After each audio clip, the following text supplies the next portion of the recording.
Well, good evening, everyone, and thanks for joining us here on 13 Plus. I'm Ashley Bowerman. I hope you're all having a wonderful Monday so far and a great start to your week. We're going to go ahead and jump right into our investigation for the evening. The oil and gas industry is one of the most profitable industries in the world, and critics say it's behind a crisis costing taxpayers billions of dollars and threatening the environment. That crisis is with orphan wells. Now, those are wells that oil and gas companies fail to plug, leading to pollution and costly cleanup.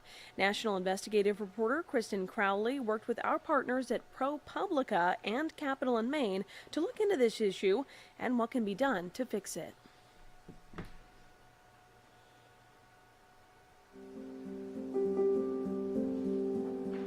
For more than a century, this farm just 50 miles south of Oklahoma City has been home to the Ledgerwood family. This may very well be the prettiest place I've been. Stan Ledgerwood says the sprawling plains are more than just a place to live.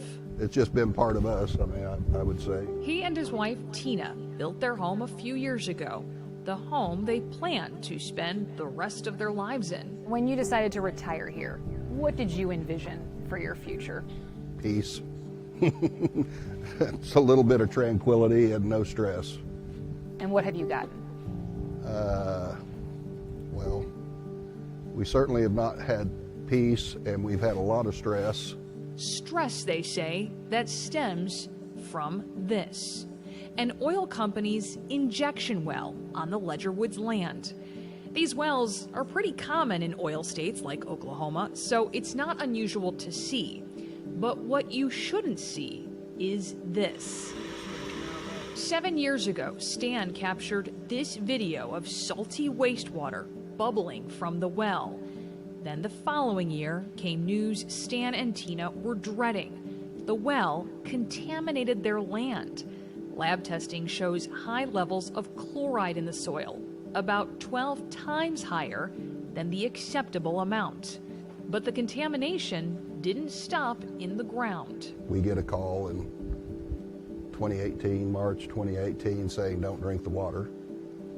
And then we don't have water to drink for a little over a year. Stan says they bought clean water to drink, but had to use the contaminated water for everything else. We had to use it for household needs, but it was caustic, I guess you would call it, enough that, it would rust stainless steel, and toddlers' hands would get very chapped. We don't know what we bathed in for years, so it's just really sad and frustrating. Frustrating not only because their property was contaminated, but also because the cleanup of their property was never finished. That's in part because this well doesn't have an owner anymore. The company, South Creek Petroleum, filed for bankruptcy in 2021. Company representatives did not respond to requests for comment. Without an owner, it's now known as an orphan well, one of likely millions across the country. Why are orphaned wells a problem? They are a problem because they contaminate groundwater resources, and orphan wells also contaminate the air, and they leak methane into the atmosphere. ProPublica and Capital and Maine reporters found multiple sites in New Mexico emitting huge quantities of methane. The leaks can turn catastrophic and deadly. In 2021, a 14-year-old girl from Louisiana died when a supposedly abandoned oil tank exploded. Shannon Anderson is the organizing director and an attorney with the Powder River Basin Resource Council in Wyoming, and she's been tackling the issue of orphan wells for decades. She says companies are supposed to set aside money to plug and clean up wells. Those allotments are called bonds, and it's the law. There's just one problem. There's just not enough money set aside. And so it's cheaper for companies to literally walk away from their wells and their obligations, leave that money on the table, and then leave the mess for taxpayers and communities to deal with.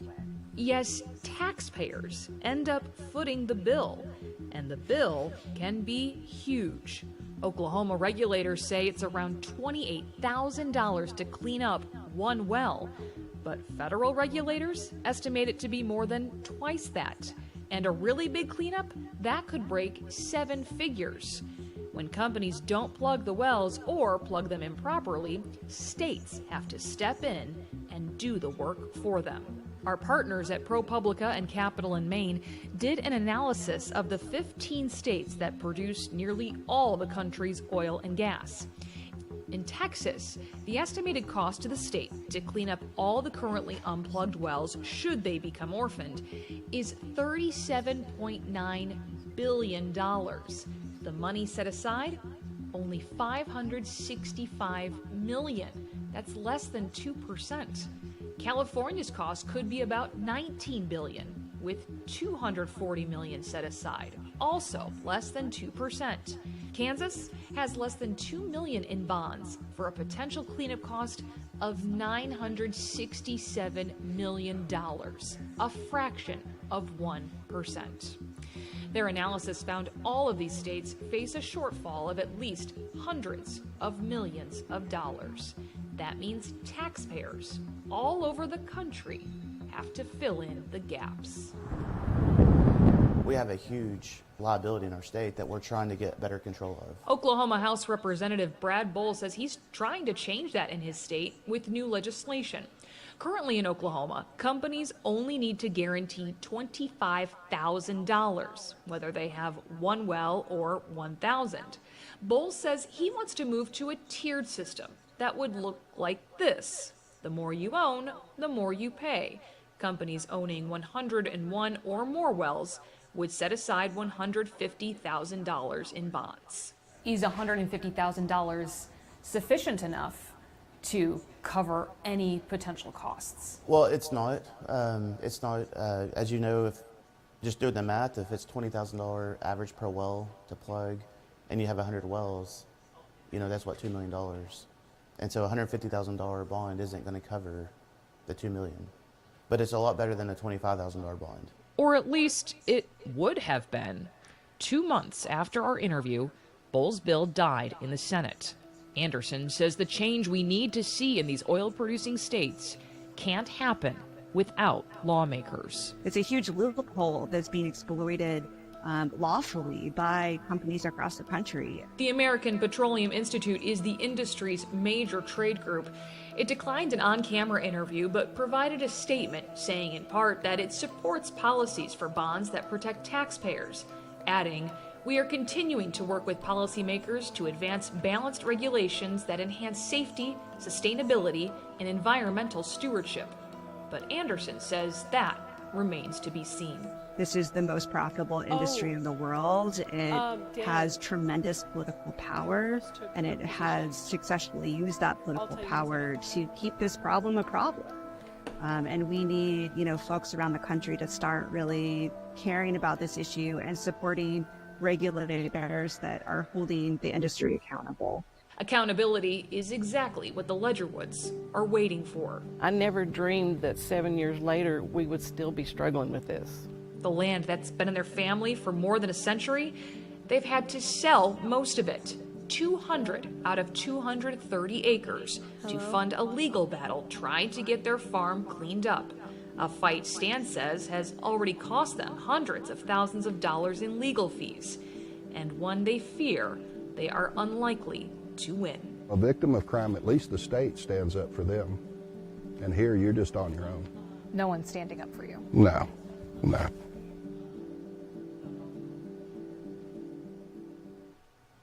Certainly sounds like a very tricky situation there. South Creek denied all allegations in the lawsuit and blames the equipment company. That company also denied accusations. The federal government is trying to do something about this problem. As part of the bipartisan infrastructure law, it set aside $4.7 billion for states, tribes, and federal agencies to plug these orphaned wells. But the problem, Shannon Anderson says, is that's still taxpayer money. Well, that's going to do it for our investigation this evening. I'm going to leave you with this beautiful view outside tonight as the sun sets. We hope you join us again for 13 News at 9 and 10 this evening. Have a lovely night. We'll see you then.